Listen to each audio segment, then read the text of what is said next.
Hi, I'm Bernadette Janae from Old Navy's design team. I love holiday parties, and nothing's better than going to those parties looking like $1,000,000. We've been perfecting your holiday looks all year. Our best-fitting jeans, sweaters, party dresses, plus fab accessories to polish them off. Guys will be huddling under the mistletoe just waiting for you to walk by. And Friday through Sunday, everything we designed is 50% off. Yeah, half off starting Friday. And get free online shipping before Christmas. So run to Old Navy this weekend. Val 12/18 to 12/20 in stores only. Excludes gift cards, clearance, and consumables. Blog Talk Radio.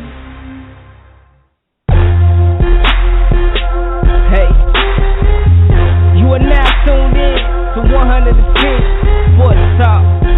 I go by the name Lynn Knight. Hey, it's the best. running through the competition, no competition. You don't believe it, turn us up. Sit back and listen. We bringing you the stats, all the breaking news and facts. Want the latest on the biggest trade? Well, this is where it's at. We don't talk it, boy, we live it. Got that all around coverage. From track and field, you name a field, we got it all covered. No diss to Derrick Rose, but we don't talk that bull. Just wait till he get healthy, better watch out for them bulls. Slide over the hockey, shout out to the Kings. Salute to LeBron James, y'all both got y'all rings. Looking for the real, you tune into the best. The sportologist and Mr. CJ Sports is up next.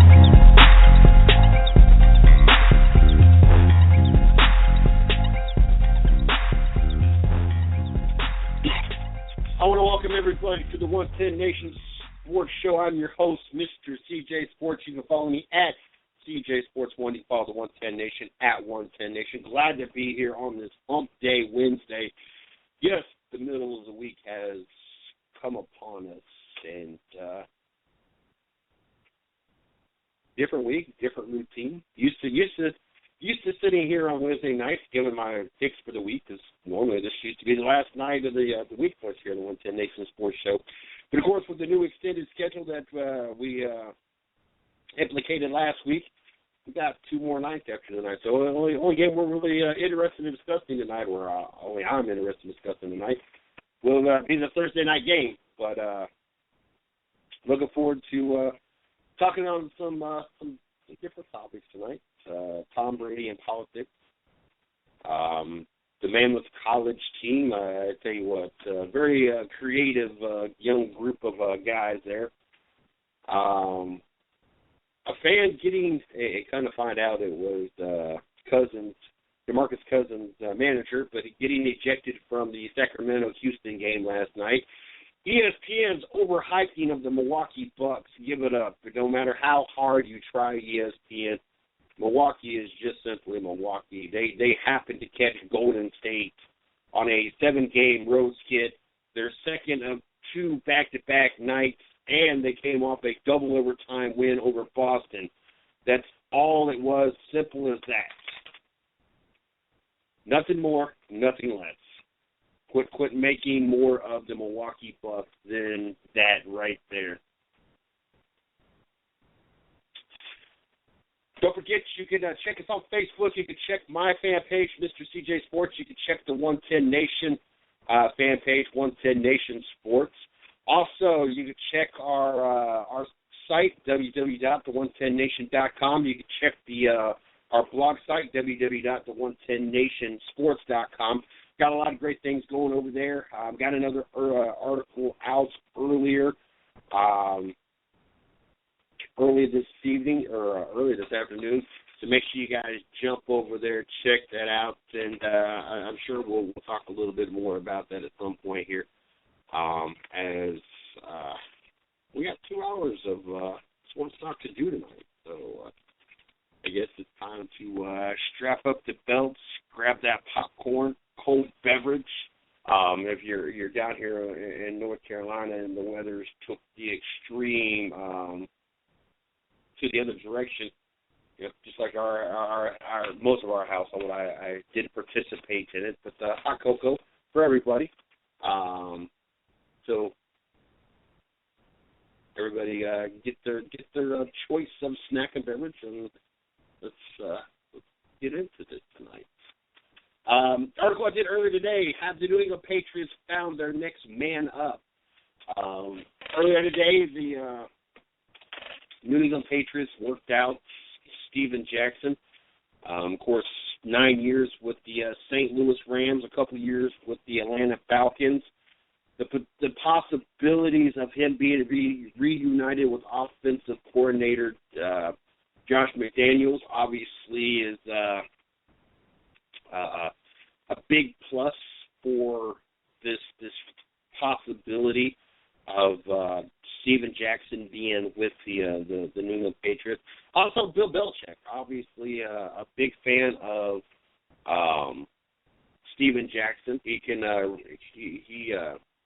can recall scouting Jackson during the 2004 NFL draft process in Las Vegas. Bill Belichick went on to say, I went out there and met with him and spent the whole day, pretty much the whole day with him out there. He was a very impressive individual, Belichick said, of Jackson. Obviously a big, strong kid that runs well, that catches the ball very well, that's very good in the passing game. He's a little underrated in that area, good in blitz pickup, a smart guy, has really had an outstanding career. He was definitely a guy where we were very much interested in. Like I said, I personally spent quite a bit of time with him. And to get that much out of Bill Belichick is something out of the ordinary. But on top of that, to hear him praise a player, especially that's not in his system,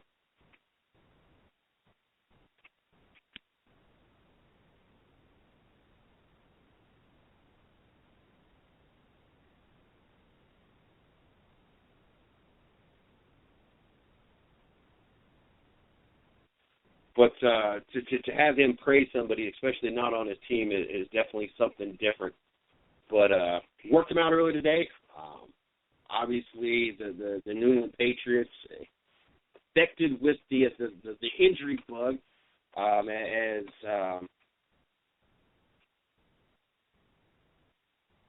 the latest of injuries was LeGarrette Blount suffering a possible season-ending season-ending hip injury during Sunday night's game against the Houston Texans. And, of course, Dion Lewis going down in Week 9 with the ACL against Washington obviously has the New England Patriots looking and searching for their next man up.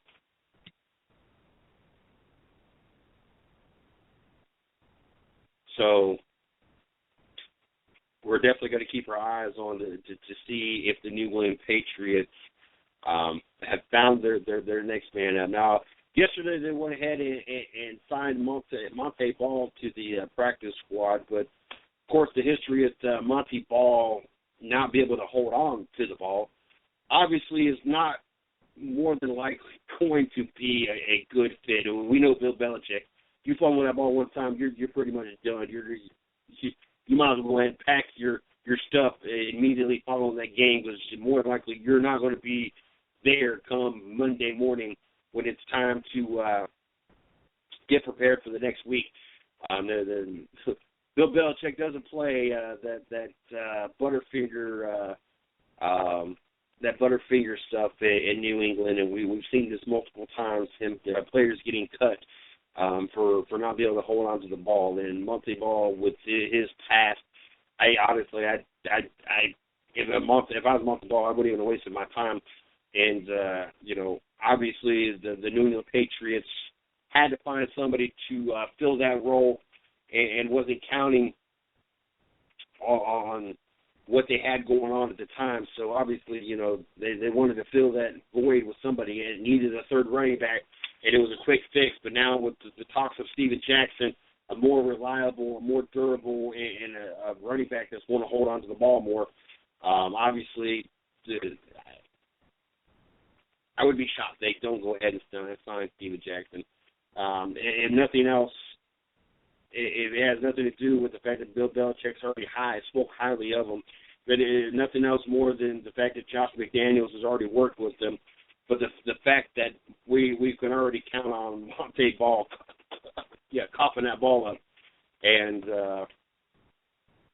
New England obviously needs to have that balanced attack and make themselves less predictable and more of a balanced attack, especially with the depleted receiving corps that they already have. And obviously you want to take some of the pressure not only on Tom Brady but also Gronkowski as he gets an opportunity to finish recovering fully. So would be a good idea for the New England Patriots to sign Steven Jackson. I've never been a real big fan of Steven Jackson. I thought Atlanta was kind of wasting their time with it. And, in 2014, in the 15 games, he had 190 carries for only 707 yards, 6 touchdowns. Prior to the 2-year stint in Atlanta, he had 1,000 yards or more in 8 consecutive seasons, 8 out of 9 of the seasons that he was with the St. Louis Rams.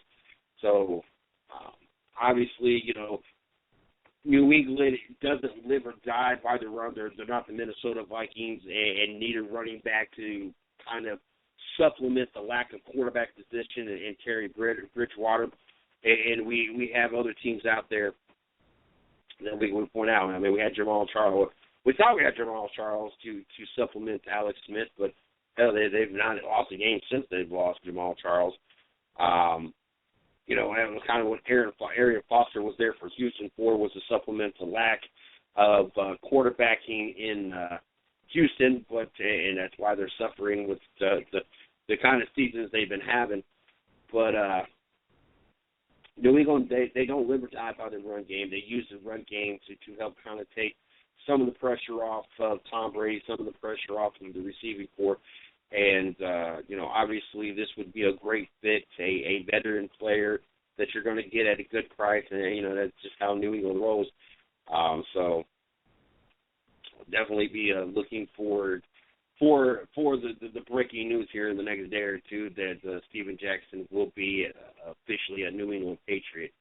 Like I said, I would be surprised if this does not happen, and I would be more surprised if they choose to go in the multi-ball direction versus the Steven Jackson direction. I would be beyond shocked if we saw that. We talked about there's certain things about an athlete's life that should remain private, that don't need to be discussed. And we've already talked about 2 of them in this last week to probably 10 days. And I'd be willing to bet it was sometime. I know it was sometime past last Monday show, so a week to 10 days. Within the last 2 weeks of shows, a player's religion, that's their business. It has nothing to do with what they do on the field. It has nothing to do with their contract or whether or not they're living up to their contract. It has no outcome of whether or not I'm going to cheer for my team or not. There could be one Muslim, one atheist, one Catholic, one Christian, one Baptist, one Seventh-day Adventist. I don't care on the Cleveland Browns. I'm still going to cheer for the Cleveland Browns.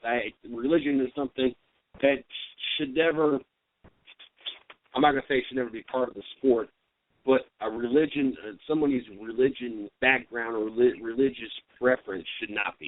It's their business.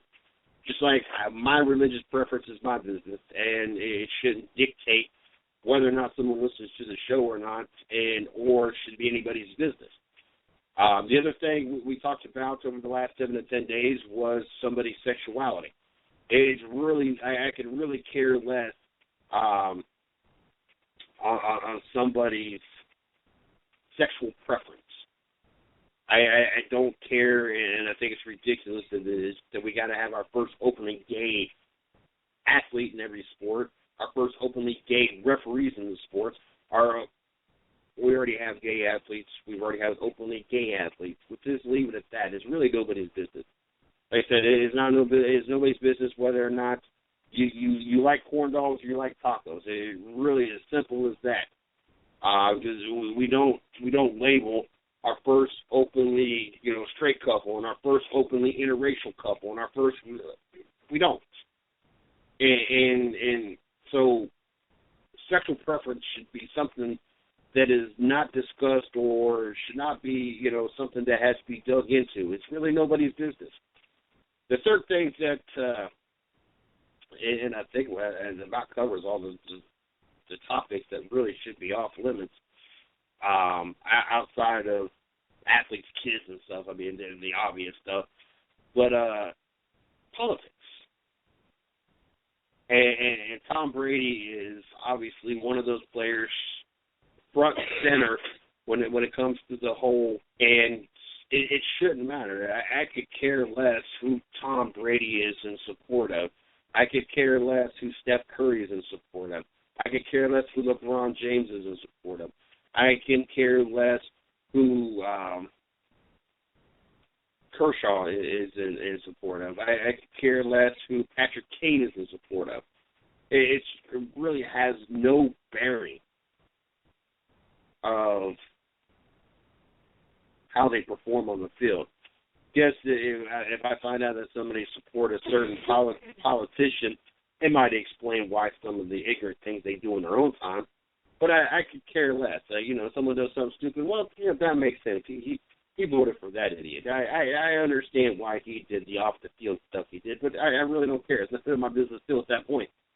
I can only care about what these players do on the field and how they conduct themselves as a professional. Not who they voted for, not who they're sleeping with, and not what religion they choose to practice. Those really have no bearing on what they do as an athlete, how they conduct themselves as a professional.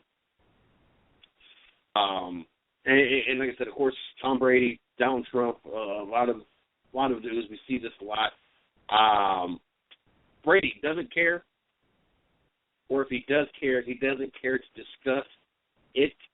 Doesn't have any interest in the knee-jerking, pandering of uncomfortable discussion when two people who really, really do care start discussing some issues without a solution. All of which makes his presence on the cover of Wednesday's New York Daily News the latest in the partitions on both sides, demanding he definitively declare whether he loves, hates, adores, condemns Donald Trump for president. So ridiculous. And if you've not seen this garbage paper that New Yorkers put out, and the New Yorkers put out a lot of garbage, and this would be a prime example, as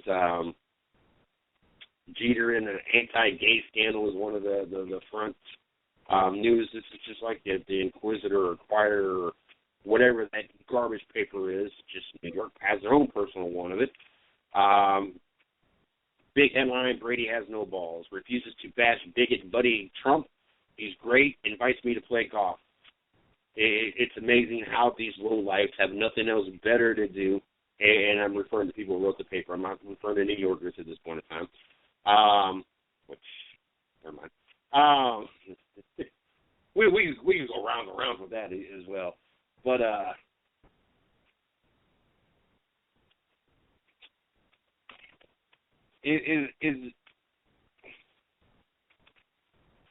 was going to say, does it really change the opinion of people when it comes to Tom Brady? But we also know that unless you're a New England Patriots fan, you have no high opinion or really no respect for Tom Brady anyway. And if you're the type that wants to live off the government handing you everything for free and you don't want to work and you're all about fraud and big government spending, then you have no respect for Donald Trump either. So, I mean, I guess, you're kind of looking at the same set of people that are putting these two together in the stories that they're going at. But outside of New England Patriots fans, I don't know really too many fans that care for Tom Brady or have any kind of respect for him. And, I'm not a New England fan, but I don't fit into that category. And we've discussed this many times. I don't fall into a lot of categories, when it comes to sports, because I take myself out of the normal sports fan mindset, and I put myself into the mindset of being a host of a show and being a writer for a website and being a CEO of a company, a sports company. I can't have. Let me stop right there. I can have my favorites. I have Cleveland Browns, the Cleveland Indians, the Cleveland Cavaliers, the Columbus Blue Jackets, the Ohio State Buckeyes. But at the same time, I have to take myself out of those roles and be able to take myself out of the role and bring unbiased stories and have unbiased thoughts. Yes, it is very easy to sit there and say LeBron James is the greatest basketball player to walk the face of the earth ever. No, I don't believe that, but it's easy to be a Cleveland Cavaliers fan and be able to say that. Just like it's easy to say Johnny Manziel will one day be one of the best NFL quarterbacks in there, one of the best quarterbacks in the NFL. Do I believe that? No, I think that Cleveland's just buying their time until they actually find a real quarterback. That Johnny Manziel will end up being nothing more than a backup quarterback or a third-string quarterback somewhere on a real team. I could go down the line and say that. I could say, well, Ohio State, is the best college in college football, and there's no reason why they're not in the top four. No, I don't. I can see why they're not in the top four. They struggle to get to where they're at all year long. Do I feel that they should have been in the top four? Yeah, well, I mean, they're just as much of a contender as any of the other teams in the. But I'm not going to say that that I'm upset that they're not in the top four, because if they just took care of business against Michigan State, this wouldn't even be a debate. So I'm able to do what a lot of fans out there can't do. And prime example, the Carolina Panthers. Oh my God.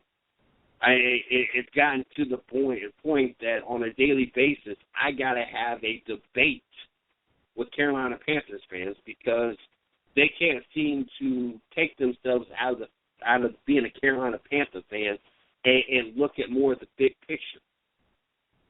You can't tell a Carolina Panther fan anything right now. The only thing they see is 13-0, and that they're going to win a Super Bowl. I give you 1-0. I give you the fact that you beat the Green Bay Packers, even though it was following a game that Aaron Rodgers threw for 73 yards, even though it was part of a slump that we watched the Packers fight amongst themselves on the sideline. We watched Detroit come into Lambeau Field and win for the first time in 20 years. We watched Jay Cutler come into Lambeau Field for the first time, came into Lambeau Field and beat the Green Bay Packers for the first time in his career. But I'll give you that. The other 12, you beat all losing teams. Nobody had a 500 record. Everybody likes to throw out the Seattle Seahawks. Well, they beat Seattle in Seattle. Big freaking whoop-de-doo. I guarantee if they played Seattle right now, it would not be the same outcome. That was a Seattle team that was just getting Cam Chancellor back. That was the same Seattle team that was still trying to make adjustments and not having some of the key pieces they had last year. This is a Seattle team that's been without their running game. Guarantee we watched the same matchup in Seattle this weekend. Seattle would beat the Carolina Panthers. Guarantee you, Arizona will beat the Carolina Panthers. Guarantee you, the New England Patriots will beat the Carolina Panthers.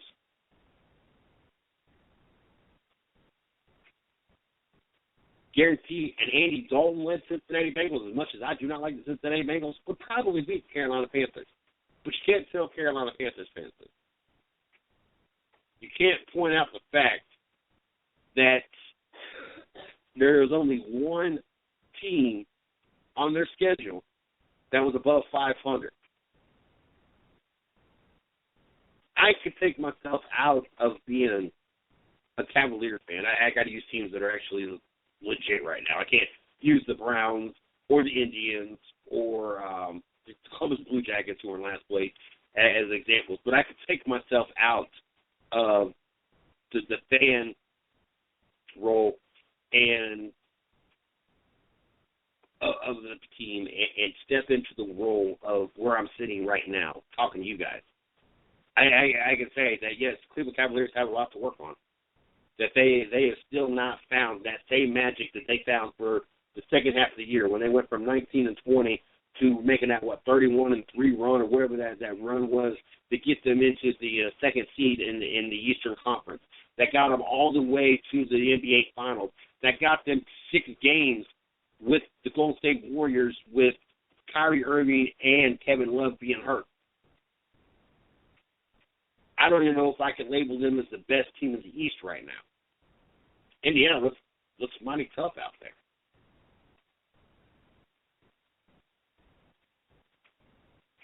There's a couple of the teams that I think that would give the Cleveland Cavaliers a serious run for their money. Not to mention the teams out west. Not to mention Golden State, San Antonio, Oklahoma City. Step back from that role. I understand where being a fan stops and being a realist begins. Carolina Panther fans right at this point can't figure that out. They're sold on Cam Newton is the MVP. I'm sorry, he's still not the MVP. To me, an MVP means you can't play without that team. He is the most valuable player on that team. But Mr. CJ Sports, they're 13-0 because Cam Newton. I am a firm believer, and I want to make sure I'm clear with this, that the team cannot survive without Cam Newton. That is who an MVP is. When we watch the Indianapolis Colts go from being a contending team to the worst team in the NFL, that obviously proved that Peyton Manning was MVP. Cam Newton and the Carolina Panthers were 7-8-1 last year. Obviously, they don't have to have Cam Newton to have a sorry team. Obviously, it's just not Cam Newton. When we start saying that Cam Newton is the MVP of this team, does that mean we're secluding the fact of what Kuechly, Norman, the defense has done? I mean, to me, that's just showing total disrespect for the defense side of the ball that has helped keep them in these games.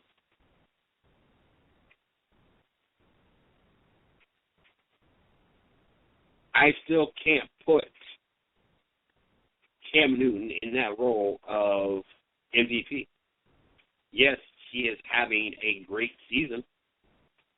Yes, he is having the season of his career.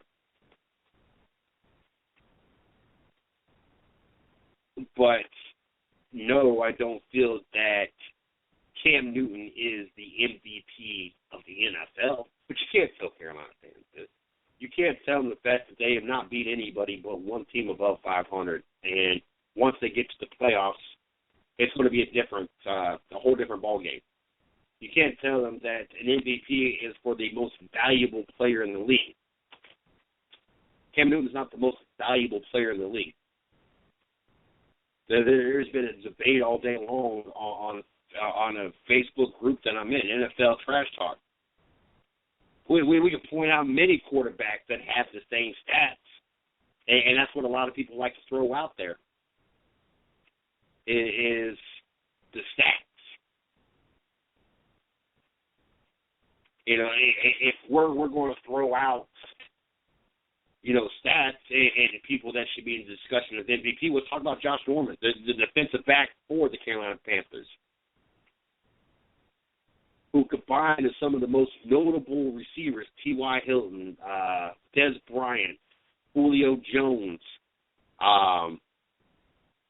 Hopkins off of the Texans Houston, DeAndre Hopkins. Some of the most notable wide receivers, combined total 89 yards is all he's allowed. We start talking about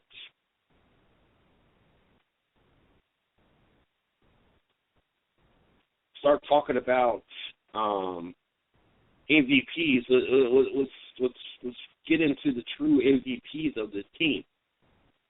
The debate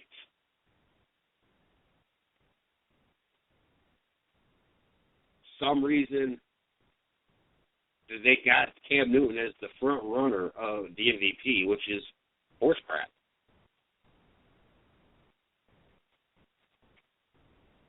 "28 touchdowns, 10 interceptions, 3,062 yards, only 59% completion."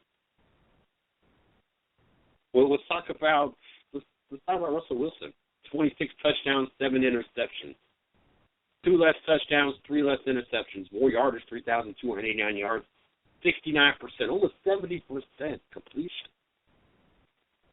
Tom Brady, 33 touchdowns, more than both of them. 6 interceptions, less than both of them. 4,138 yards, more yards than both of them. And that's even more yards if you want to start throwing it at their rushing yards. 64% completion. There's a lot of names, and I keep seeing people posting in this. I think Derek Carr was named as he was throwing. You're basing it off stats, and this is an interesting one right here, as people throw out stats. This is not the one I wanted to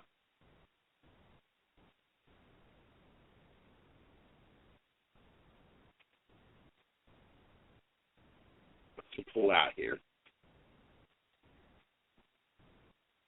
Oh, yeah, Derek Carr, 28 touchdowns with 9 interceptions, 3,315 yards. Is having an actually statistically better season than Cam Newton. Yes, he might not be leading a 13-0 team, but statistically, I mean, that's what everybody's want to throw out there right now is statistics, not what is actually going on in the field. This Carson Palmer, and how can you disregard Carson Palmer, who's got 31 touchdowns, 9 interceptions, 4,000 yards, and it's got a quarterback rating of 107.2, 64.5% completion ratio. And you count the one rushing touchdown, gives him 32 touchdowns. And yet, for some reason, Carson Palmer, and this is a prime example right here when I want to talk about MVP. When Carson Palmer was healthy last year, what did he do for the Arizona Cardinals? They were front runners, favorites to go to the Super Bowl, favorites to win some games. He got hurt. All of a sudden, Arizona couldn't even beat a 7-8-1 Carolina Panther team in the playoffs. Bring it back this year, and what do we have? The best team in the NFC. I know that it says that the Carolina Panthers are 13-0 records. Records don't mean jack garbage when you talk about the best team. Yes, I know that's hard to argue. Stats don't lie, but Arizona's actually beat people. It actually has a season in opponents this year. Nothing close to what the Carolina Panthers have been able to whiff their way through. There was one more stat thing here I wanted to pull up. This has been a fun, and this must not be the same post as I saw earlier. It's been a fun, interesting afternoon with people. And I tell you what, some people are on some whole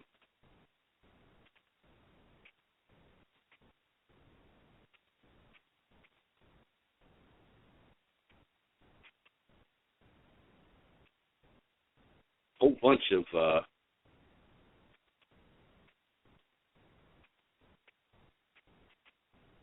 pull this up real quick. I have a feeling it's not going to happen. As a matter of fact, I think this is the one right here. But they were actually comparing Eli Manning and which are almost exactly stat for stat, which I am not going to throw Eli Manning into the whole, here we go. And we start talking about stats and we start talking about ranks of quarterbacks. You got Tom Brady on the top of this list, 4,138 yards, 64%. Carson Palmer, 4,003 yards with the completion of 64. Phillip Rivers, 3,976. Drew Brees. We can talk about quarterbacks and stats all day long. It is more specific, and I mean, Kirk Cousins and Russell Wilson, Andy Dalton, and Aaron Rodgers, Ryan Fitzpatrick are all still above Cam Newton, not only yard-wise, but even pass completion. I mean, in the top 20 quarterbacks in the NFL, there is only one quarterback that has got a worse completion rating, completion percentage than Cam Newton, and that's Jameson Winston. Everybody else is at least hitting 60% of the targets. I mean, and that's got a lot to do with why Cam Newton has got to run the ball so much, because he's not that accurate of a quarterback. He is much more accurate than he once upon a time was. Once upon a time, he couldn't hit the broad side of a barn. Now he can at least hit some part of the barn. But, there's still a key part to why Cam Newton has got to run the ball as much as he does. But fans kill me. They absolutely, positively kill me, because they can't seem to take themselves out of being a fan of a certain player, a certain team, just for a moment, and look at the bigger picture. Look at the broader, long-term picture. And I don't get it. Being a LeBron James fan, I have never once said that LeBron James is the greatest player to ever play this sport. Being a Cleveland Browns fan, I have never said Jim Brown was the greatest running back to ever walk the face of this earth. Now, I might have said he might be top 3 or top 5. I don't know if I can necessarily put him as the greatest all time.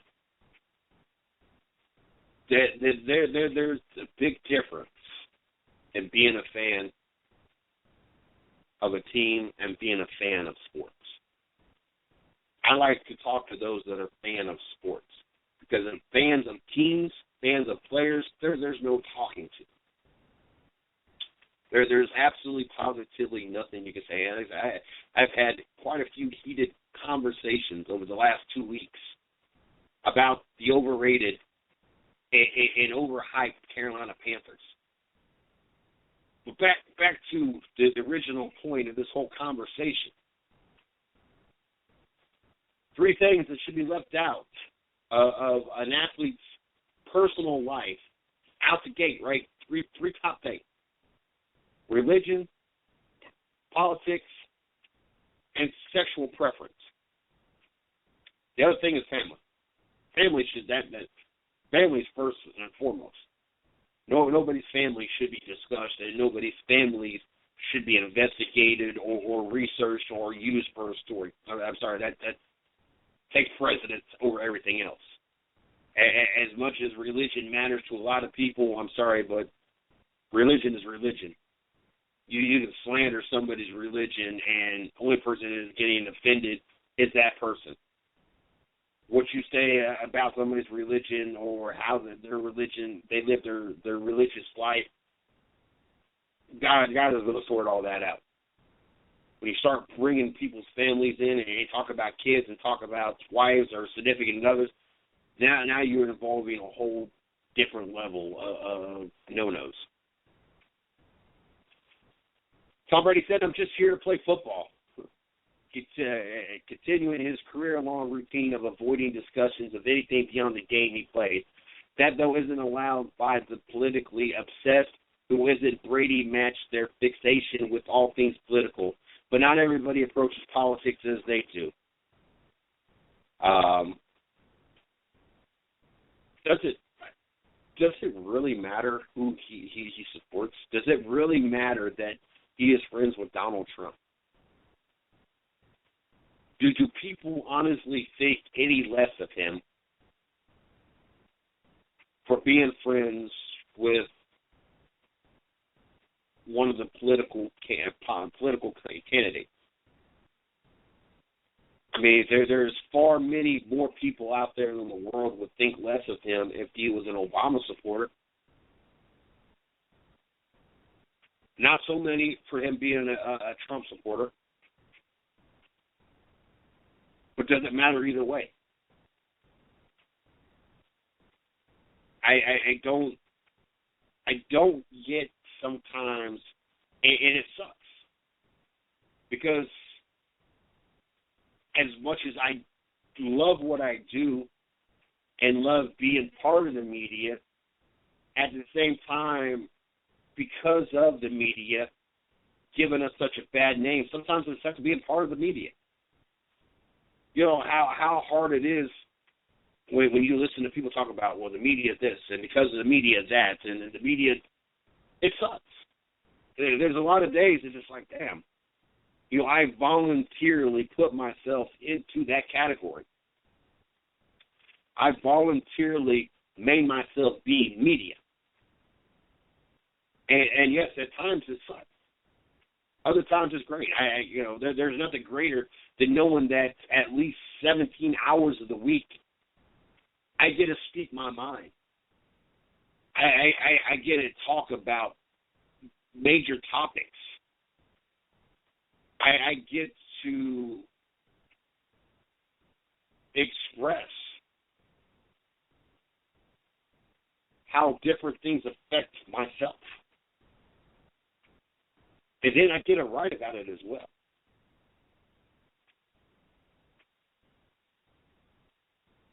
Then I get to work on creating a staff that is going to do the same thing in return. And it's great.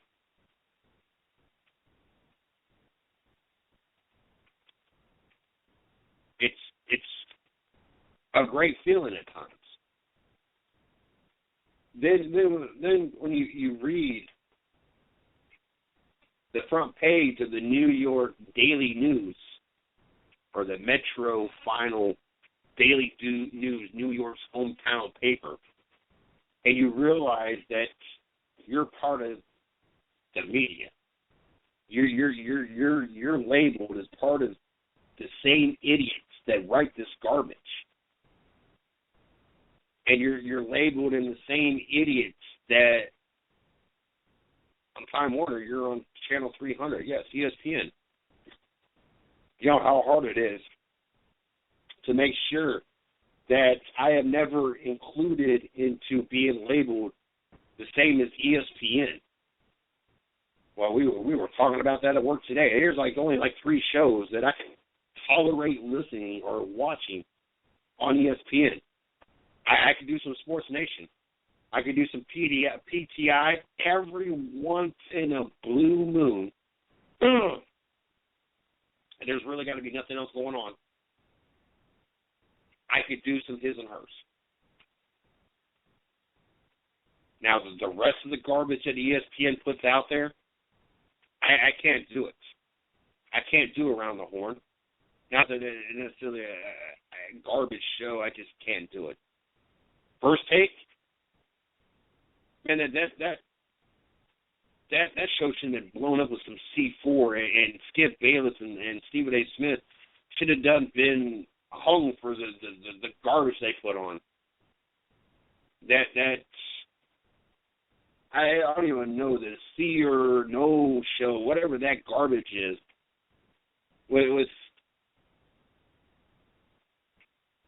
That's like one of the worst production back shows ever. You know how hard I try to make sure that we are not classified in anything close to the same category as ESPN. There's about 4 other networks that I would rather be thrown into their category ever being thrown into a category with ESPN.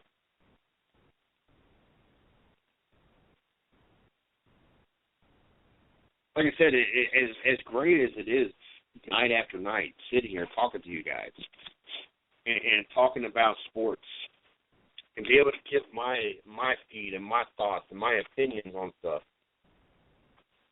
and being quote-unquote media. It's also hard on other nights and in between the shows because you got all these idiots out there that bring you garbage, and you got the worldwide sports leaders, they call themselves, bringing you about 90% garbage. You can ask Shorty. It is very, very seldom that you'll ever see me watching or listening to a show on ESPN.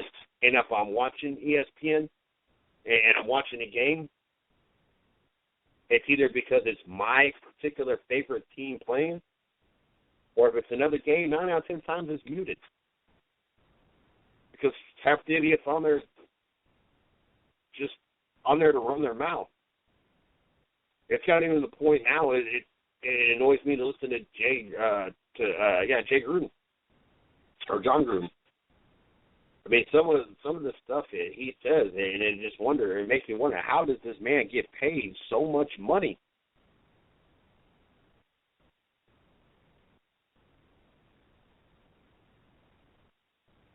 Longest quarterback win streaks in Super Bowl era, and you got Cam Newton at 16. They're 13-0. Once again, we fall back on that. How can you be labeled a 16-game win streak when you're only 13-0 in the last game of last season you lost? And I know you guys are going, oh, they're only talking about regular season game, but that okay, you went into the playoffs. That record still counts in your stats. You're still 1-1 last year in the playoffs. So how do you hold a 16-game win streak as a quarterback when you lost?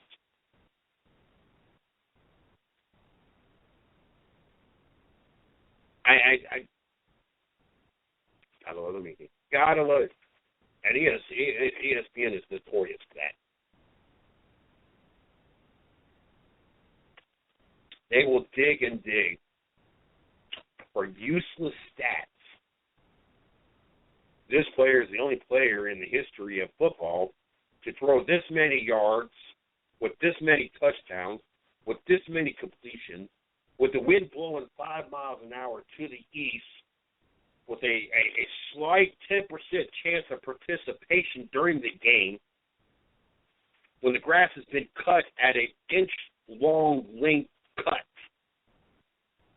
I mean, that's kind of the ridiculousness that we've learned to expect out of ESPN. That they'll find anything to break down a group or make somebody be the first of something. Media, stop worrying about athletes' religious, sexual, or political preferences. It really does not make a difference to the common fan at all. There's never been a fan in the history of sports that stopped being a fan of a player because of who they politically voted for, who they slept with, and you want pure fact on that?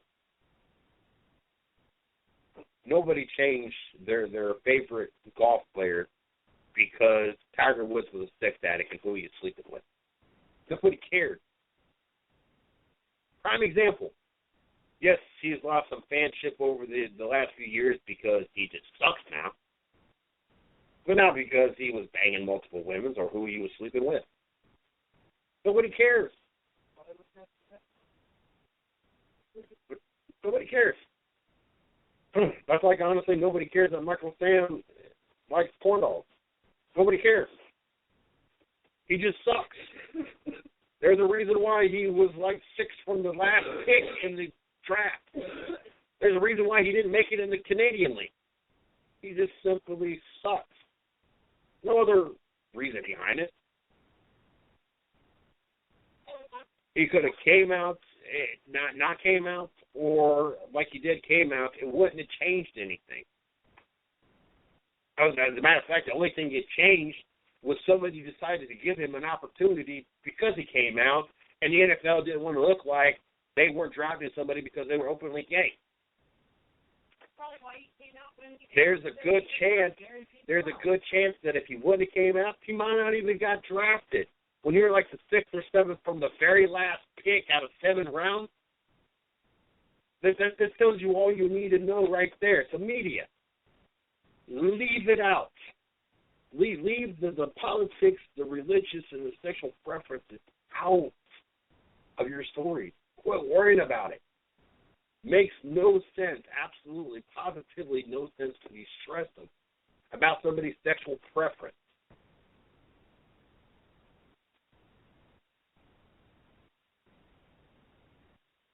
Lord have mercy. I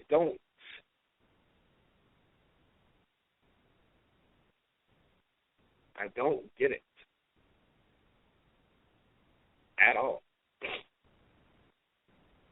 Why people are so stressing on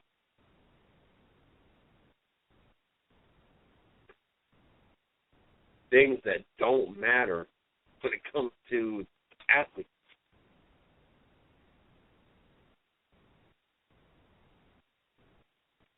I mean, hell, now, next thing that the media will start digging into is whether our male athletes wear briefs or boxers, or female athletes whether they wear granny panties, French cut thongs, boy shorts. I mean, where does it stop? Honestly, truly, just I don't. But don't fear.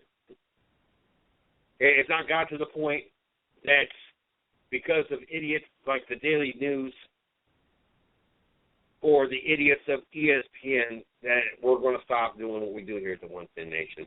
That is not going to have any bearing. So don't fear. We'll still be here.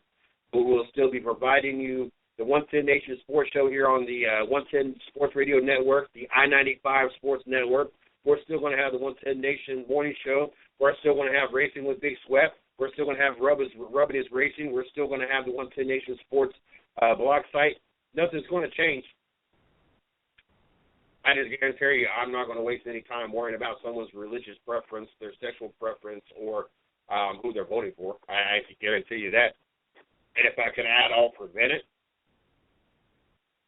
As long as no stories slip through the crack that I don't know about, I will try to do everything I possibly can to make sure that we do not waste any of that time or energy on our shows or on any of our articles, because it is really nobody's business, and it really is really irrelevant when it comes to talking sports. A group of guys, better yet known as a team, better yet, even more specifically, Monmouth, or Monmouth, I guess is how you pronounce it, Monmouth. This team is drawing a lot of attention, turning a lot of heads.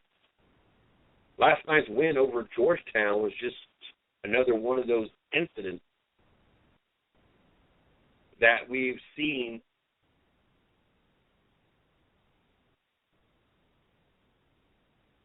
out of the Hawks schedule here, that they're turning some heads. They first started turning heads when they beat UCLA 84-81 in overtime against what was then at the time ranked 17th. Close game, they lose to USC. They turn around and beat Drexel. They get past Notre Dame. They lose in a nail-biter to Dayton. Turn around and beat USC the second time. Beat Georgetown, like I said. Next matchup Sunday against the Rutgers. But it's not necessarily what they're doing on the court. It's not necessarily the fact that they're 7-3 and they're building themselves a nice little resume.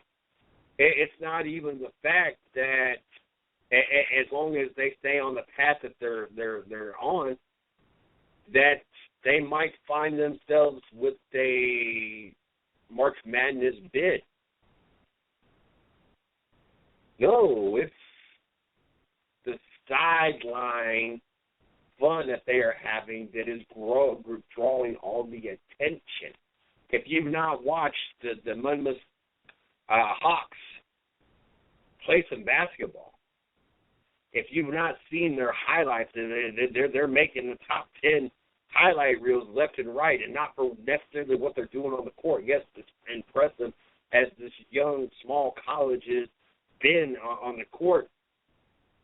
It's their dancing, their celebration, their reaction on the sideline that is growing and drawing the attention. It has been fun to watch this young group of guys show the excitement, show the enthusiasm, and even more show the creativity that these guys are coming up with night in and night out. They even got names for some of the stuff they're doing on the sidelines. I have never seen a group of guys have so much fun playing basketball, especially a group of guys that is not undefeated. It's not like they're 10-0, they're 7-3. A group of guys that is not in going to a school or on a team that is honestly expected to win the championship this year. Hell, at this point, that they're not even expected to actually make March Madness, to make the dance, to be part of that 64, 66, whatever they keep changing it, team roster.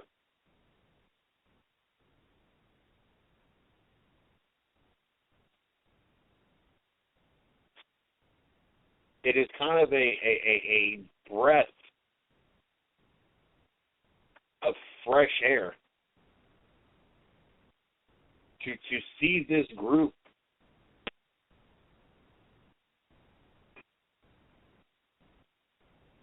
of players, this group of guys making the best of a situation, making the best of an opportunity.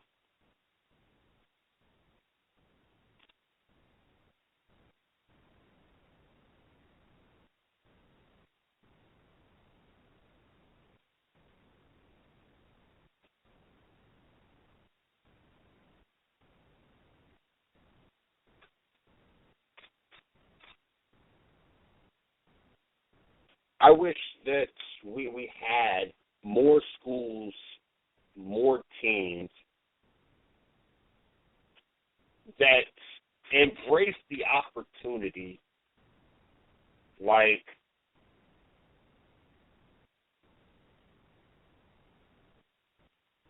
the Hawks have.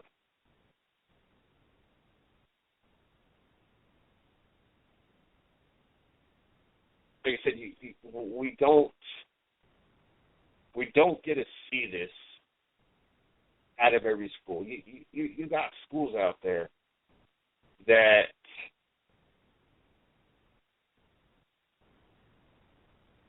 because they're not getting the TV time or the respect that they deserve, that they go out there with a chip on their shoulder. I mean, this is almost kind of like what we've seen a few years back when we watched the Shockers. And I'm trying to pull this up real quick. A team that was highly,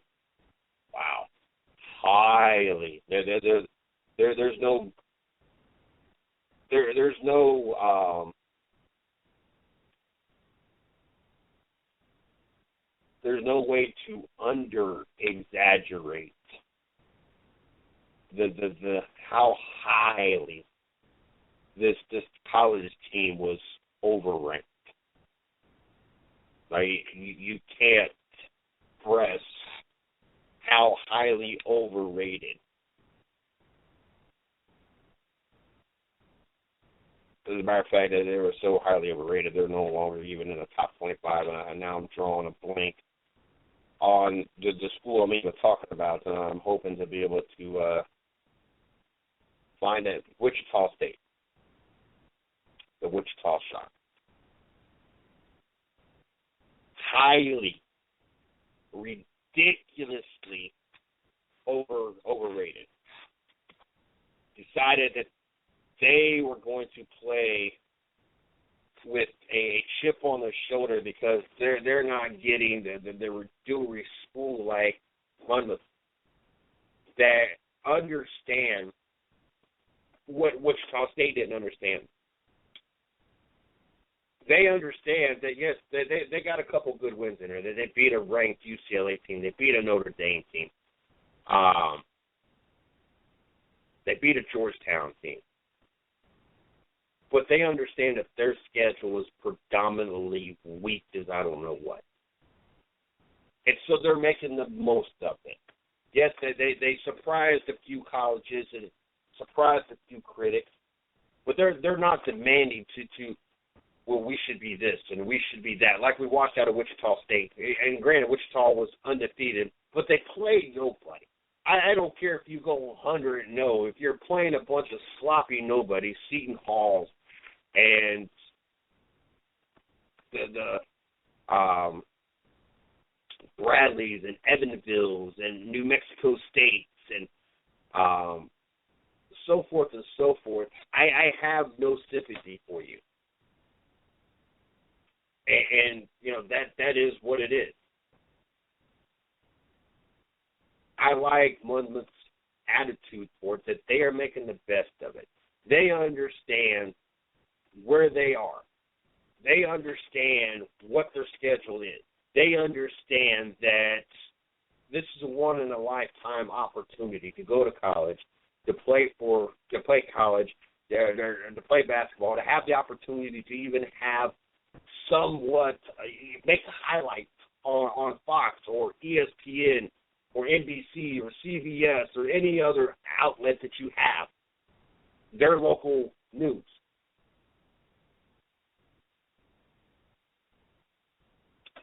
They understand that not everybody gets this opportunity. So they're making the best of it. They're enjoying themselves. Would they like to see March Madness? Yes. Do they demand a certain amount of respect because they beat one or two good teams and the rest of their schedule is garbage? No. They're happy to get the spotlight they're actually getting. They're having fun doing it. And it's a breath of fresh air. Right? This is like Notre Dame a few years back in their college or their football program that demanded all this respect. Oh, my God, I got tired of hearing Mike Golick talk about the freaking Notre Dame Fighting Irish who were undefeated. Oh, they're going to beat Alabama. And they could find their way out of a wet bag. They played nobody all year long. Then they get to go match up against Alabama once they finally actually had to play somebody with some kind of legitimacy, and they had their butts handed to them. Kentucky, the year they ran that undefeated season, we're big bad Kentucky. She played nobody all year long. When it finally came time to matter and they made it and played somebody legit, they got beat.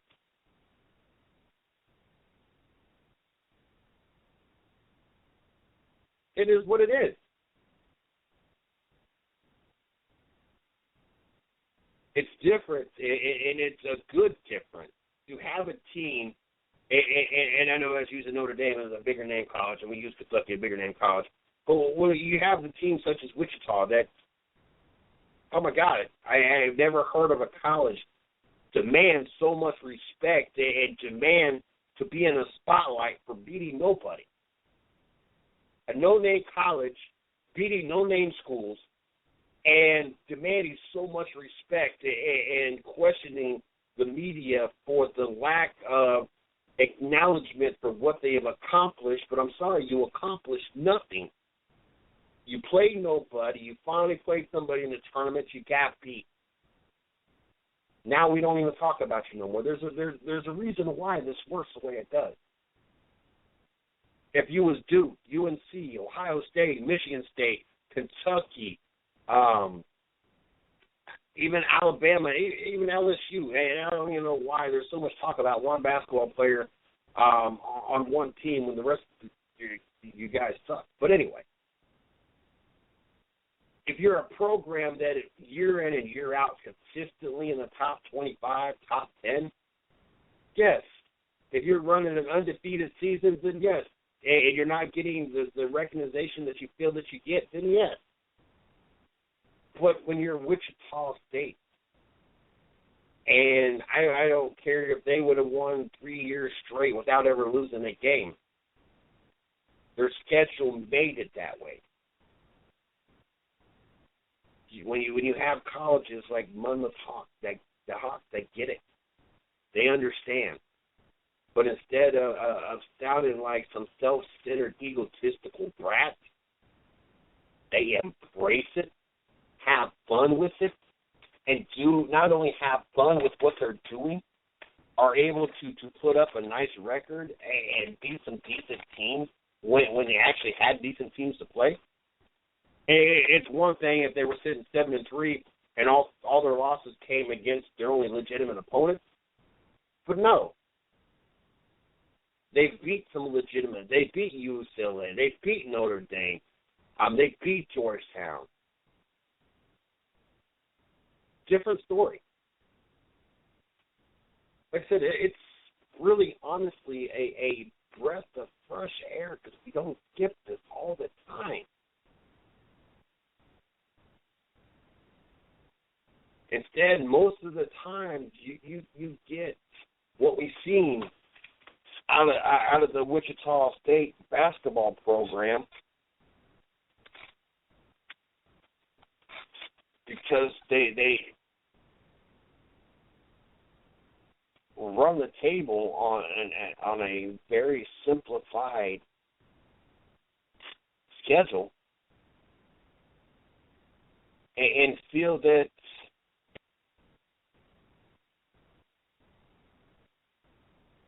they play in the Missouri Valley Conference. They have Indiana State, Northern Iowa, Missouri State, Illinois State, Southern Illinois, Bradley, Drake, Evansville, and Loyola. Come on. What was the last time we put any of those teams on our roster to make it to even play their way into the March Madness? Oklahoma Baptist. If I saw Oklahoma Baptist, I would have just assumed that they played a local church in Florida State, Western Kentucky University, William and Mary, Tennessee State, Tulsa, DePaul, BYU, St. Louis, Oral Roberts. I'll give you the win over Tennessee. I'll give you the win over Alabama. North Carolina Central, Davidson, Southern Illinois, Northern Iowa, Illinois State, Missouri State, Bradley, Indiana State, Illinois State, Drake, Loyola Chicago, Evansville, Indiana State, Northern Iowa, Southern Illinois, Evansville, Loyola Chicago. I keep going on. Drake, Bradley, Missouri State, Evansville, Missouri States, Indiana States. All nobodies. You had like 3 opponents all year that were even decent. And see, that's the difference. If Monmouth would still be undefeated, they still would not have the even in their tournament, they played Cal Poly. Their first actual really legitimate opponent, they lost. They lost to Kentucky. First game all year that was actually legit. Well, legit. Like I said, I'll give you the Tennessee-Alabama matchups. So 2 games, your third game, you get beat. This is Monmouth knows the place. Wichita State couldn't see that.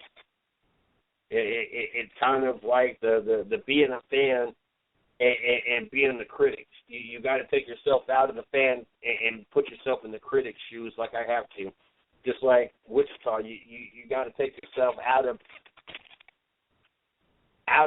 the self-centeredness and the conceitedness. I don't know, just making up words here. I think that's what draws the fans in to watching Monmouth play, the Hawks. I think that's what makes us like the Hawks. I think that's what makes us want to start pulling for the Hawks. That's why we didn't care if the Shockers went all the way. We didn't care if the Shockers got beat because of the attitude, because the fun that the Hawks are having versus what the Shockers were trying to force the fans, the critics, and the media to believe what we should believe. Big difference. Like I said, if you not watch the Hawks play some basketball, not only do you need to take the opportunity, you probably need to YouTube and check out some of the stuff they've been doing on the sideline. It has been fun. It has been entertaining. It has been great to watch. Boston has put on some pretty impressive games as of late. The Celtics took double overtime, put up a strong appearance against the Cleveland Cavaliers. But tonight, not so strong. You lose 119 to 116 to Detroit. Yes, lost to the Pistons. Chicago's up on the Memphis Grizzlies. Like I said, I don't know what's up with this Memphis Grizzlies team. They just all over the place. But they have 86-79 with about 4 minutes left in the fourth. Oklahoma's up by almost 20 points over Portland, 101-83 with about 5 minutes left in the fourth. Atlanta at home over Philadelphia by 21 points, 112-91, about 6 minutes left in the fourth. San Antonio home against Washington up by 15, 80-65, with about 4 minutes left in the third. We're getting close to halftime in New Orleans at Utah. New Orleans is up by 1 point, 45-44. Phoenix and Golden State later on tonight at 10:30 is about 17 minutes. They would be tipping off there. Milwaukee against the Clippers, as the Clippers will put the beat down, the holy beat down. And we'll talk about this here in a second. Milwaukee, the Clippers game. Indiana victorious over Dallas 107-81. Orlando at home over Charlotte 113-98. Brooklyn at home loses to Miami 104-98. New York at home over Minnesota 107-102. Detroit, like I said, victorious at home over Boston 119-116. ESPN doesn't get it. The 110 Nation, we got it. I'm assuming most of our fans that listen to the show, read our articles, tweet us, like us, comment us, whatever the case may be. I have all the confidence in the world. You guys get it as well. Milwaukee is not all of a sudden this team. Not all of a sudden this great team that is going to take the playoffs by storm, or maybe even might even make the playoffs as it is. They are a team that happened to catch Golden State on the seventh game of a 7-game road trip that had them gone for at least a week, 10 days from home. They caught a Golden State Warrior team that was on their second run at back-to-back games.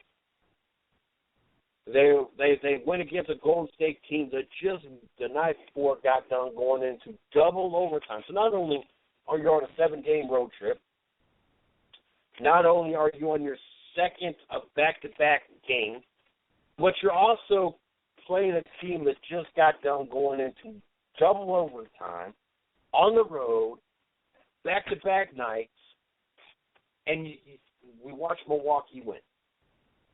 Now, I don't want to take all the credit away from Milwaukee because you did put up a fight. You did beat the Golden State Warriors, something that nobody else 24 games prior to that could do. I give you that much.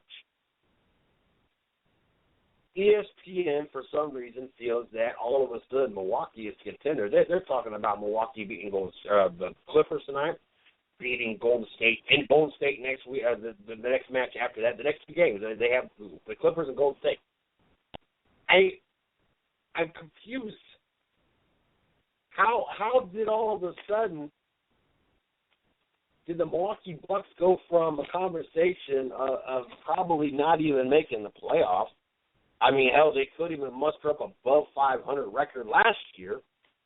And because they managed to beat the Golden State Warriors, with all those things stacked up against them, and everybody predicted this game or what was going to happen, 10-16, Milwaukee Bucks.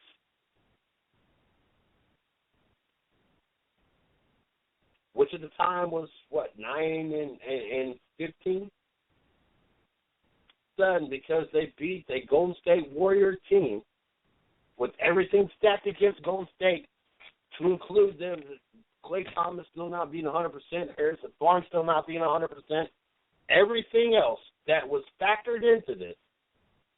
Why does it all of a sudden ESPN start talking about the Milwaukee Bucks beating the Clippers in LA and beating the Golden State Warriors in Golden State? Wow. I'm confused. How does this happen? How does the sports worldwide leader, or the worldwide leader in sports, take a team that is sitting 10-16, couldn't muster up above 500 record last year, and all of a sudden say that they're going to beat a 24-1 Golden State Warrior team in Golden State, and at 15-10, that has won 8 of their last 10. Golden State's won 9 of their last 10. How is ESPN honestly going to tell me with a straight face that I'm about to watch Milwaukee do something that we know is not going to happen ever? There is nowhere close to being the talent on this team, to take this team serious. I don't think anybody's got that projected going 500. I would be surprised if anybody honestly thought that Monroe, Parker, I'm not going to try to pronounce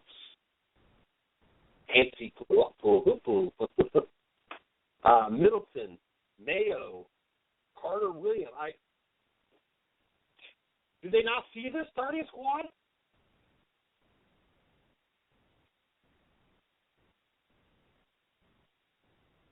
In the comments that I'm seeing, good to see the Bucks finally get something out of an otherwise poor start of the season with that win over the Warriors. Blah, blah, blah, blah, blah, blah. Posterized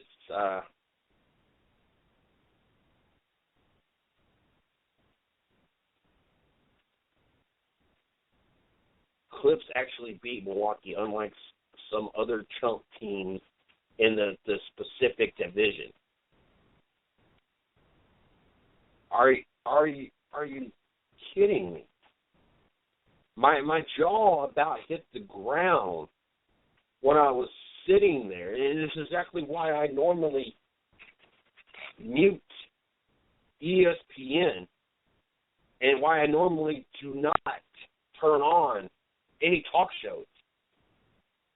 I was just in a rarity. I've been in rare form over the last week by trying to absorb as much sports as I can. I mean, normally there's a lot of sports, but I went from, watching a lot of games and catching a few shows and doing a lot of, my catching up on the internet or, different links that we catch from, reliable sources on Facebook, to now I keep sports talk radio going as much as I can, even while I'm at work, and try to catch as much on whatever. I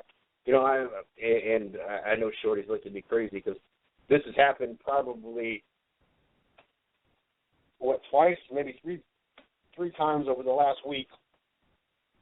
I think just twice, which is twice more than has happened in 37 years, I think, about how old I was, 37, 38 years. 37 years. I watched, I forget who we watched the other night even play. It was Florida and somebody.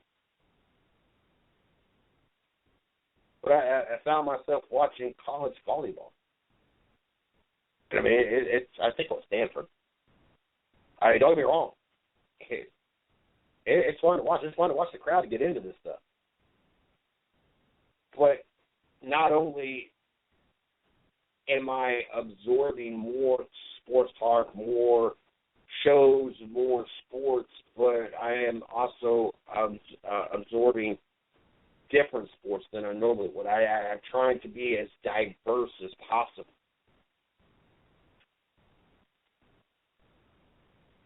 And in doing so, unfortunately, I got to turn on shows that I normally wouldn't, watch. I have to listen to idiots on ESPN that normally I wouldn't listen to.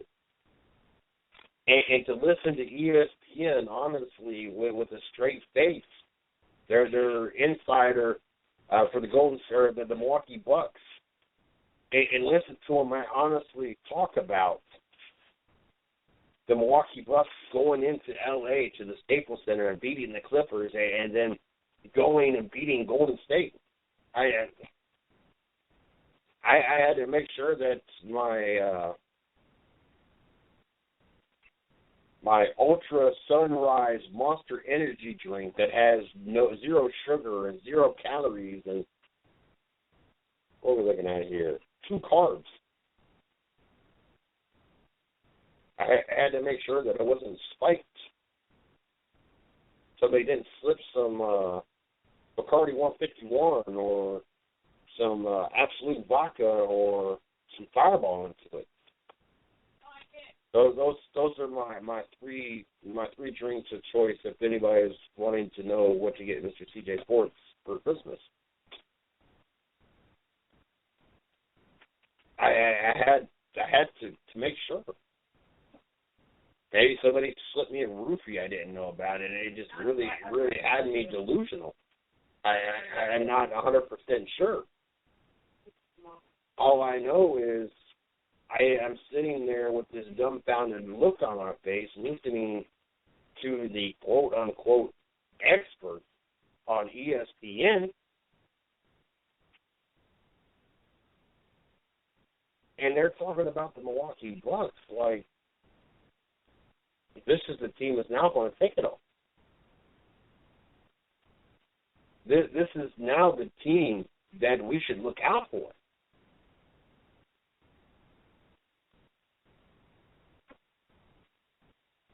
The insanity, the audacity.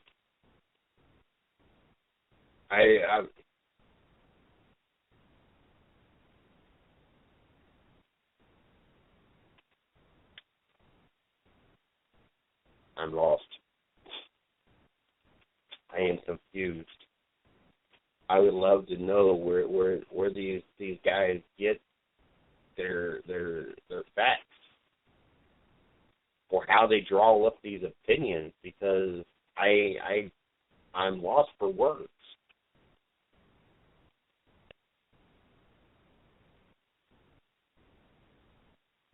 Badgers Bogart announces immediate retirement. We knew this was his last season. The winningest coach in this school's history with 747 wins and back-to-back Final Four appearances in his last 2 seasons. Obviously, Wisconsin's losing an icon there. And I would really like to know the true reason to why he is leaving. Because I just find it weird that you knew going into the season this was going to be your last season, and then all of a sudden now you are retiring just like that. Top 25 basketball. As we start getting ourselves prepared for bowl games, we got to talk about some basketball. Not UNC losing again. This is why you don't put UNC number 1. They have never been deserving of number 1 right up again. I'm sorry. First of all, the defending champions like Ohio State with the football, defending champions, Kentucky's are defending champions, right? They should be number 1. You should never start off a season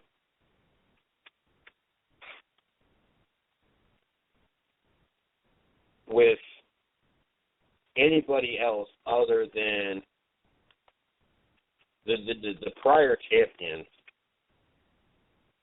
as your number one team. I'm sorry, you don't.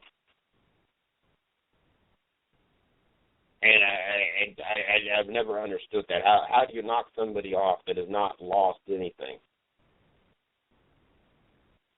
But Kentucky, as your defending champions, that should be where you finish things up, or when you finish things up. Or I'm sorry, Duke being your defending champions, they should have been your number one team. Wisconsin should have started off as your number two team, regardless who you lose. Until somebody knocks you off your pedestal, that's where you should be. I knew it was a joke when UNC was rated number one. I knew that would not last, and everybody, well, that's just because. No, it's not just because they got a target on their back. Just because UNC was not the best team in all the basketball. Michigan State, 64 votes out of the 65 votes possible, has found themselves at the top spot. I'll tell you what, it must be tough to be Michigan State right now. You're top of the basketball. You have an opportunity to be national champions in football. You're one of the 14 in the quote-unquote playoff format that they have. I tell you what, Michigan State sitting on top of the world right now. I give them that. They've come a long way and put themselves at a opportunity to do something that not every college gets to do, and that's to be champion in both major sports. Kansas number 2, Oklahoma number 3, Kentucky down to number 4, Iowa State number 5, split out that one spot. We talked about the nonsense of court storming. Maryland number 6, Duke 7, Virginia 8, Purdue 9, Xavier 10. Carolina is trying to hold on to that 11th spot. Other notables: Villanova 12, Miami, Florida 15, George Washington 21st, UCLA 22nd, Cincinnati 23rd. UConn 25th. Those are some of the notables that are in your top 25 as of right now. Make sure you guys check us out Monday through Friday, 9 o'clock every night, the 110 Nation Sports Show. You can check out Race It with Big Sweat, 9 o'clock Thursday night as well. Also, Monday through Friday, we got the 110 Nation Morning Show, kicks off at 8 o'clock. In the morning, so make sure you guys check that out as well. Thursday night, interesting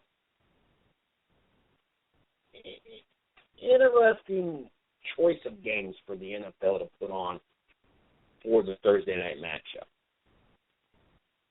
And what I mean by that is we have a Tampa Bay Buccaneer team who was the worst in the NFL last year. Number one overall draft pick. When they made the schedule, they knew this.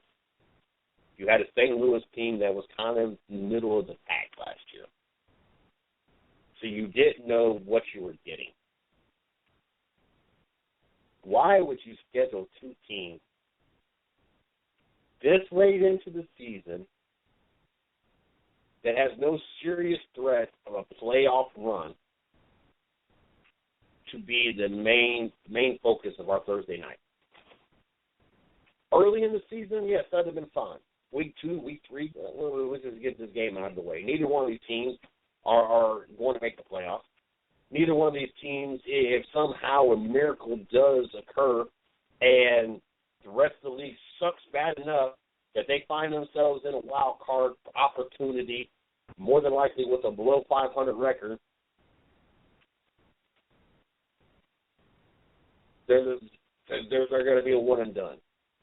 Why did the NFL think for any stretch of the imagination that week 15, with the NFC East being the way that the NFC East is and is always, it's not like, oh, well, the NFL didn't know that almost every year is a tight race in the NFC. The rivalry between Seattle and San Francisco or any of the teams out west, with the rivalries out in the AFC East with New England, Buffalo, New England, the Jets, with what would more than likely this late in the season be a great matchup, which we saw last week, the Steelers and the Bengals. Any of the teams that you thought would be a competitor out of the AFC West. I'm sorry, I know if I said AFC West earlier, I meant AFC North with Pittsburgh and Cincinnati. AFC West, Oakland and Denver, Kansas City and Denver, Kansas City and Oakland. Even San Diego, even though San Diego sucks, you didn't know that going into any of those matchups would have been a prime idea this late in the season for a Thursday night game. You know the odds are Chicago, Green Bay, Minnesota, any one of those teams, and hell, even Detroit, was going to be a great matchup in playoff implications. The South, yeah, I can understand you not wanting to put a team from the South to include Tampa Bay, because the South, you couldn't even muster up any team above 500 last year. Why would you think this year would be really any different? Yeah, nobody thought that Carolina's schedule would have been so simplified that even a high school team could be undefeated at this point. But all the possible matchups this late in the season that the NFL could have mustered up and scheduled, you put Tampa Bay and St. Louis. Two teams that are nowhere close to seeing a NFC championship game, a Super Bowl game, or anything to stretch the imagination. I would be beyond shocked.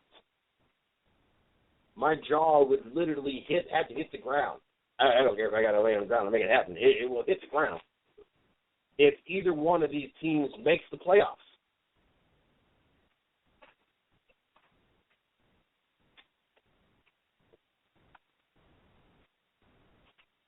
I could never envision a Jameson Winston-led team ever winning a playoff game, period.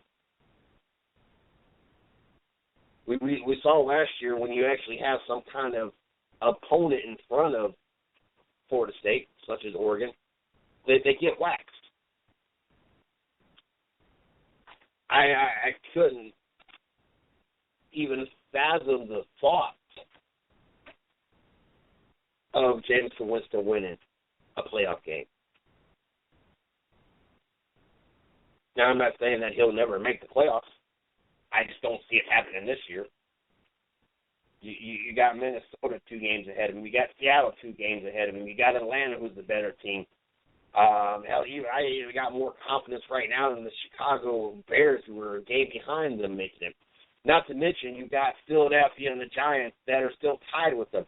There's about 6 other teams right now that are either tied with them or ahead of them that are going to make it to playoffs before the Tampa Bay Buccaneers. Philadelphia, yes, before the Tampa Bay Buccaneers. The Giants, yes, before the Tampa Bay Buccaneers. Minnesota, yes, before the Tampa Bay Buccaneers. The Chicago Bears, yes, before the Tampa Bay Buccaneers. The Atlanta Falcons, yes, before the Tampa Bay Buccaneers. And the Seattle Seahawks, yes, before the Tampa Bay Buccaneers. I would even be willing to put the New Orleans Saints with the opportunity to make it the playoffs before the Tampa Bay Buccaneers. Same thing could be said of St. Louis, who's won 1 of their last 5 games. That's just because they have to win the last game. Not because we are sold on or because they generally win games. Granted, they're 3-1 in their division, but when Seattle's been playing the most of the year the way they have been playing, and San Francisco 49ers, well, San Francisco 49ers are 0-5 in their division. That's about all she wrote. But this is the meaningless game that the NFL decided was best fit to be the Thursday night game this late, week 15 in the season. I don't get it. All the possible matchups even all the possible matchups this week alone that have more implications and have more repercussions. Buffalo and Washington, both of them 6-7, but both of them are playoff possible. Buffalo, not so much, not stealing, not since the fact that we got the Jets 2 games up on them, we got Pittsburgh 2 games up on them, you got Kansas City 2 games up on them. I got Oakland more of a reality of making the playoffs, but you still have playoff implications, especially with Washington. You knew that was going to be a possibility. Traditionally, Kansas City and Baltimore would have been a great matchup. Yes, Baltimore's falling apart, and now you bring in another quarterback to help try to fix the Baltimore situation. Carolina and the Giants, both of them are 500, traditionally 500 or slightly above 500 teams. Chicago and Minnesota, like I said. Denver and Pittsburgh. Miami and San Diego. Traditionally, Cincinnati and San Francisco would have been, but San Francisco. Arizona and Philadelphia. Hell, even Detroit and New Orleans. All these potential games you could have slapped on a Thursday tag to give fans something to watch on Thursday Night Football. And instead, you picked the Tampa Bay Buccaneers and the St. Louis Rams. A St. Louis team that no longer is wanted by their team, and there's a possibility that they're still in the running for the Los Angeles gig. It looks like them and San Diego is who we're looking at right now. A Tampa Bay Buccaneer team that decided they were going to piss away their number 1 draft pick instead of getting a real player or, trading down if a quarterback was really their desired need, drafted down, waited until a real quarterback came out in the draft. Instead, 2 quarterbacks that was going to end up being a bust, him and Marcus Mariota. I'm sorry, but they will never be equivalent to an NFL quality quarterback. Never. Even the critics have backed off the Marcus Mariota train. Yes, week 1 when they played what was the worst team in 2014, they were sold on him. Now there's not much talk of them. I mean, a 3-10 record, did help the situation, though. But the fact that he start not playing to the level that he looked like he was going to play when he played the worst team in the NFL, that is what it is. But needless to say, we got to pick a winner. We're going to have to force ourselves to sit through 60 minutes of football between these 2 teams. Not by our choosing. I guarantee if there was 2 games on Thursday night, this would not be the game that would get the most views. Tampa Bay comes in this game 6-7. St. Louis comes in this game with a 5-8 record.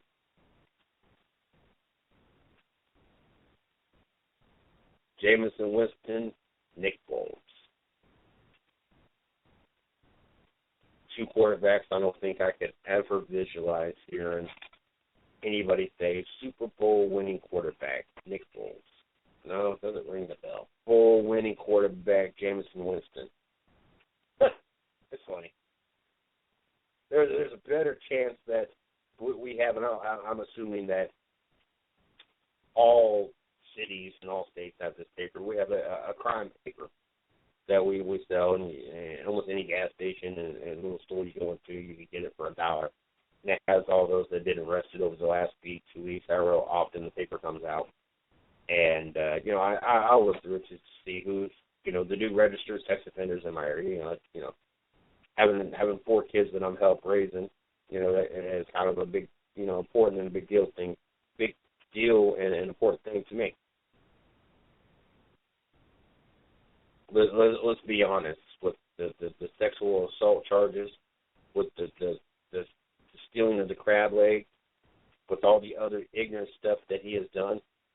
There is a better that we will see Jameson Winston in the crime paper or the crime section of your local newspaper, or, unless you live in Florida, it's not going to be in your local paper, but USA Today or the crime section of the sports section, there's a better chance we will see Jameson Winston there than we'll ever see his name slapped on anything that says winning quarterback of a Super Bowl. I know that's ugly. I know that's probably even wrong. But the odds are there's a better chance we will see him in the crime section than we will see him as a Super Bowl winning quarterback. St. Louis coming off their 21-14 win over the Detroit Lions. I still at this point don't really know how to take the St. Louis Rams after a win against Detroit, a Detroit team that actually looked like they were finally turning things around. Sure, they got a lot of talented players. I'm not going to say that Britt is the most talented receiver out there, but there's talent. Austin, talent. Todd Gurley, beast. Wes Welker, talent. It baffles me at times why the St. Louis team does not have a better record than what they have. They have talent on the team. They got Jeff Fisher as their coach, maybe not as good as he once was, maybe not as good as when he was with the Tennessee Titans, but, I mean, it's still Jeff Fisher. Sometimes not that by any stretch of the imagination is Tampa Bay lacking talent with Vincent Jackson, with Evans, with Martin in the backfield. You can use some help and twerk a few pieces in that offense to include your quarterback, but you still got some talented pieces to work with. This might not have been the game that I would have put on the schedule if I was in charge of doing the scheduling for the NFL for a late season game on a Thursday night. I'm sorry, but once you start getting about week 13 or 14 on the rest of the season, your Thursday night games, those should be Thursday, Sunday, and Monday nights. And even this week with the Saturday night game. Those games should be decided by some kind of committee on who they feel is got the best probability to be in the playoffs. And those games should be those games on those nights. I know it's not right, and I know there should be some kind of rotation, and teams should get their fair opportunity at being on those nights. But if you want that opportunity, you need to work for it and prove that you are going to be there at the end of the season with a potential playoff run. And I know that you can't predict who's going to make the playoffs and who's not going to make the playoffs. And I understand you can't who's going to be a flop and who's going to be a surprise team. I mean, hell, nobody in their wildest dreams thought the Carolina Panthers would be sitting 13-0 after last year. They couldn't even put a 500 record together. Well, let's take that back. The person that did their schedule knew that they could possibly be 13-0 with the garbage that was slapped onto their schedule. But knowing the probability, I mean, we knew that there was a good probability that the way Minnesota finished the season last year, there was a probability that they would be at least in the hunt for a wild card break. We knew that the way that the Arizona Cardinals played with Carson Palmer, that we knew that there was a good chance that they were going to be in the playoffs and possibly win the division. Atlanta, yes, we didn't know, and now we're starting to see the same Atlanta we've seen over the last couple of years. We knew there was a good probability that Carolina would make the playoffs. Yes, we probably thought there was a probability of San Francisco, that would have been one of those that we would have got wrong. New Orleans, yes, we probably thought they would have made the playoffs as well as another one we got wrong. Pittsburgh Steelers, yes, we knew that there was a good chance that they would either be in the playoffs or win the division. Cincinnati, same thing. We knew there was a good possibility that Washington was going to be in the playoff hunt. Don't know if they was going to win it or make the playoffs, but we knew that they would be in the playoff hunt. This is the NFC East. Chicago, you knew there was a good possibility they would at least get a wild card spot. Philadelphia, like I said, you knew. The Jets, you knew there was a possibility they would be in a wild card hunt. Detroit, same thing. San Diego, Kansas City, you knew the same thing. Seattle, Baltimore, you knew the same thing. Indianapolis, you knew the same thing. Denver, you knew the same thing. Oakland's kind of been a surprise. Dallas, possibility. Green Bay, New England, Houston, Giants. So all the teams we can name off. Two teams we did not name off, St. Louis and Tampa Bay. There needs to be some kind of committee. We from week 13, 14 on the rest of the season, those primetime games need to be games that matter. I don't care about feelings. I don't care about fairness. I want to see the best quality, the best product I could possibly watch on nights that there's only one game to watch. Thursday, Sunday, Monday, and like I said this week with the Saturday night game. I want the best possible games that I could possibly watch. I want games that matter. I don't want to watch two teams that don't matter going against each other. Then they're not going to make the playoffs. What's the point? I would much rather turn on and watch some more women's college volleyball than watch these two teams go battle. And at least the volleyball games that they're airing mean something.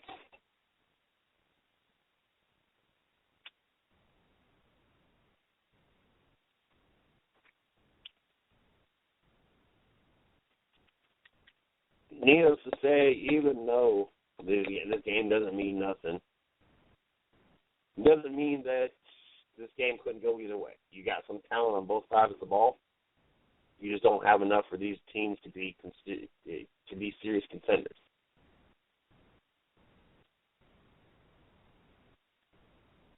With the receiving core that St. Louis has, with Todd Gurley being the beast that he's been in the backfield, I'm going to take my chances with the St. Louis Rams. Tampa Bay is not making the playoffs. Jameis Winston is never going to take a team deep into the playoffs. Definitely not his rookie year.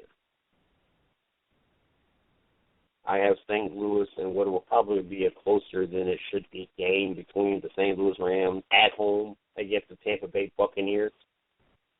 But I'm going to put my money on the St. Louis Rams. I'm going to put my money on the fact that Todd Gurley is going to have a great game. I'm going to put my money on the fact that Nick Foles is going to have an above-average game. Maybe something of 20 of 32, 300, 305 yards, maybe 3 touchdowns and interception. Jameis Winston, on the other hand, I don't know, 20 of 35 maybe, still about 50%, a little above 50%. Maybe not quite 300 yards. Maybe 2 touchdowns, 2 or 3 interceptions. That kind of performance. Gurley will be your MVP of the game.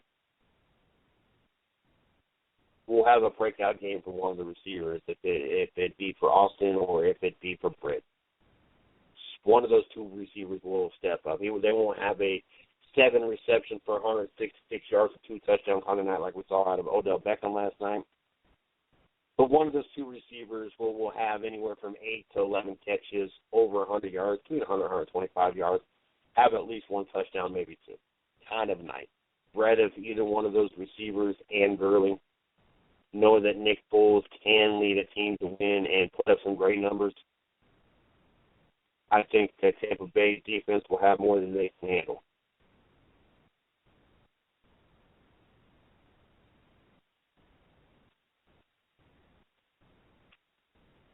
Vincent Jackson is expected to be out with his knee.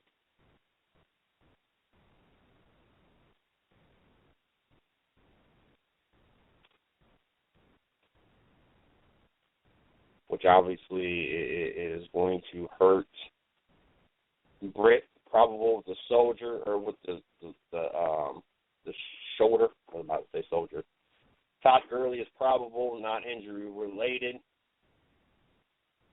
I just the talent set is much better on the St. Louis side at this point than it is the Tampa Bay side. I'm going to take the St. Louis Rams 10-14 10 to 14 point margin over the Tampa Bay Buccaneers. According to Yahoo Sports, picks and odds by those that have voted in, they have the St. Louis Rams 67% favor over the 33% favored Tampa Bay Buccaneers. Yeah, we had to pull some Booker T on that one. I feel that. I like how that percentage is looking. Did we hit everything that I was? Oh, we've got one more topic that I want to talk about. So last night in Sacramento, Houston game. As once again, Houston loses. We've talked about this numerous times on what their issues are. The chair of the Houston Rockets end up on a fast break. In order to slow down, he needed a fan to kind of, I'm not going to say push, but essentially he ended up pushing. Not intentionally, not out of frustration, not out of in way to harm, just to kind of slow himself down, and he more or less stiffed on him to kind of slow it down. Now, the fan didn't appreciate it, being a Sacramento fan, not knowing who the Sacramento fan was at the time. And as Jason Terry was going to take his hand off and walk away, the fan slapped Jason Terry's hand off of him. And, I mean, in part of me, I want to say rightfully so, because you pushed me. Your hands are still on me. I don't want you touching me. I'm a fan of the other team. I don't need you touching me. What the other part of me is saying, you know what, it wasn't something that was done out of spite. It wasn't something that was done out of harm. This wasn't something that, you know, it was Jason Terry trying to find a way to stop. Well, while all this went down, DeMarcus Cousins comes running down the court. And now you're starting to wonder, what is DeMarcus Cousins' interest into this whole set of events? Then find out DeMarcus Cousins' interest into this whole Jason Terry touching a customer ordeal is that's DeMarcus Cousins' manager. Now you kind of understand it a little bit more, other than you don't understand why the referees decided to kick him out of the arena.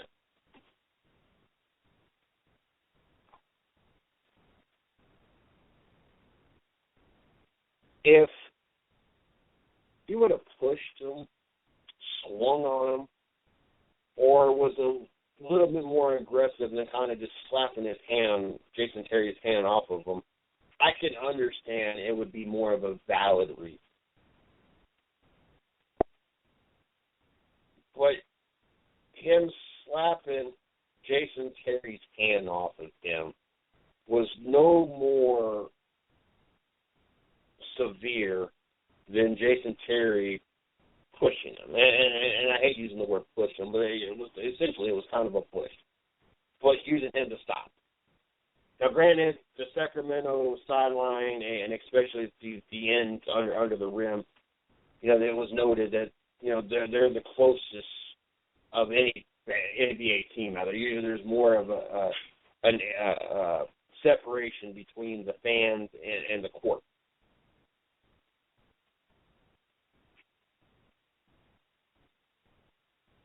But with that being said, if you're willing to kick out somebody, at the time you didn't know that it was a manager, so you just assumed that someone bought a ticket, and bought a very expensive ticket because it's courtside. For something that simple, how are you not kicking out Jason Terry out of the game for even putting his hands and kind of pushing the fan? I mean, that's and I don't want to go there. honestly, I feel neither one of them should have been ejected out of the arena because it was a tit-for-tat kind of situation. And like I said, if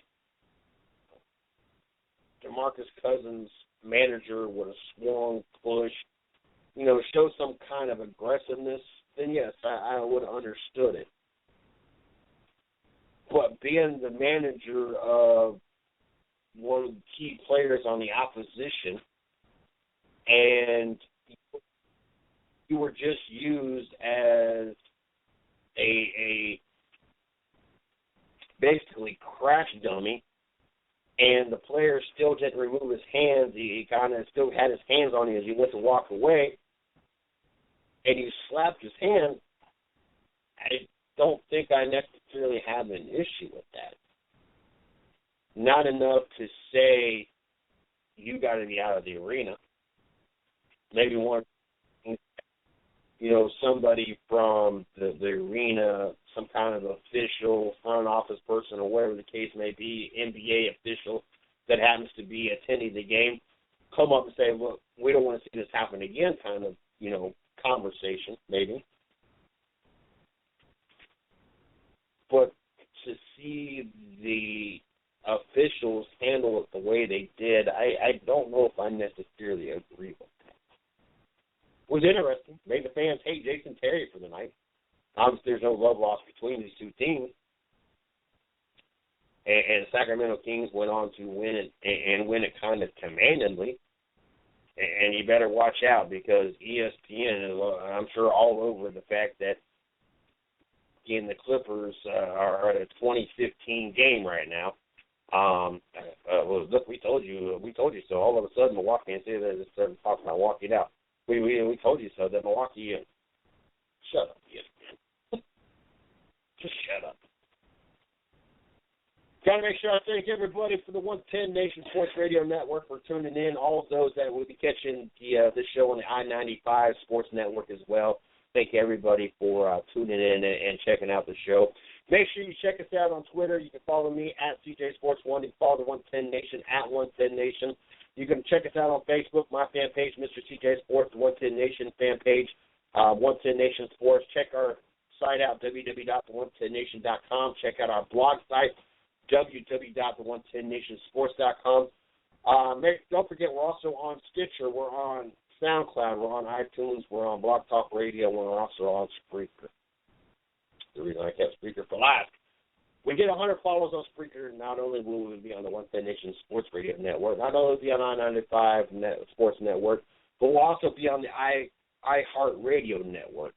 Help us make that possible. And this is not to make us sound big and bad. It doesn't trying to toot our horn or inflate numbers or anything else. But because of us now being on the I-95 Sports Radio Network, between that and our network and social media, our sites and everything else, we have over a couple 100,000 eyes and ears on a monthly basis on our shows, on our network, and everything else. All we're looking for is 100 of you guys in total. We're at 47 right now, which we're up about 20 from the last month. We only need about 100 of you guys to go over there and follow us. It takes literally 15 to 30 seconds. If you have an account, you just log in, look up the 110 Nation Sports Radio Network, hit follow. If you don't have an account, just use your Facebook just like you use with everything else that you sign up for. They send you an email to let you know you signed up, then go follow us. Literally 15 to 30 seconds is all it takes. Do us one, help us out, not only help us increase our network that we have been doing rapidly over the last month with all the additions of shows, networks, social media that we've been working on, the site that we've been improving on, the blog site that we gained writers for. But help us also continue to grow sponsorship, show-wise, and everything else. We got ducks in line. We just need to start shooting. This is the first big one.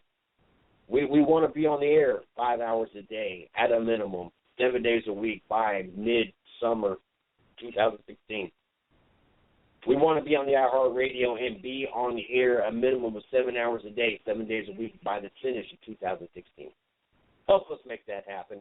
Get on Spreaker.com, locate the 110 Nation Sports Show by just going to the little search thing, type in the 110 Nation Sports Radio Network, and follow us. That's all you got to do. Don't forget, tomorrow morning, 8 a.m., you can catch the 110 Nation Sports, the 110 Nation Morning Show. 9 p.m., you can catch Racing with Big Sweat, and you also can catch the 110 Nation Sports Radio Network, the 110 Nation Sports Show. It'll be running on Spreaker. Racing with Big Sweat will be running here on Blog Talk Radio. Tomorrow morning, make sure you guys are there, 8 a.m. You guys have a great day. We'll be talking to you guys soon. You guys have a good night.